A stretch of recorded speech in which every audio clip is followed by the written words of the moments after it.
ഒരുപാട് നേതാക്കളെ നമുക്കില്ല, ഒരേ ഒരു ലീഡർ, ഒരേ ഒരു ഗൈഡ്, ഒരേ ഒരു വഴികാട്ടി.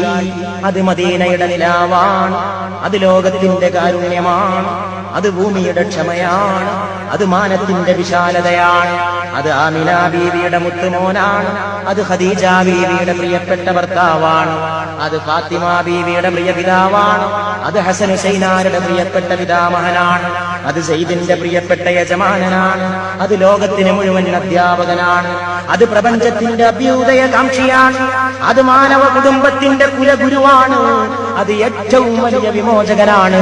ഏറ്റവും വലിയ വിപ്ലവകാരിയാണ്, ഏറ്റവും വലിയ രാജപാത മനുഷ്യ സമുദായത്തിന് കാട്ടിക്കൊടുത്തോരാണ്, പാപികളുടെ രക്ഷകനാണ്, പാവപ്പെട്ടവന്റെ കാവൽക്കാരനാണ്, സ്ത്രീവർഗത്തിന്റെ വിമോചകനാണ്, തൊഴിലാളി വർഗത്തിന്റെ ഉത്ഥാന നായകനാണ്, പ്രപഞ്ചത്തിന്റെ അനുഗ്രഹമാണ്, പൂക്കളുടെ സുഗന്ധമാണ്, മുല്ലപ്പൂവിന്റെ മണമാണ്, റോസിന്റെ സുഗന്ധമാണ്, മറ്റു വല്ല പൂക്കളും ഉണ്ടെങ്കിൽ എല്ലാ പൂക്കളുടെയും നിറവും മണവും കൂട്ടിച്ചേർത്ത് വെച്ച മുഹമ്മദാണ്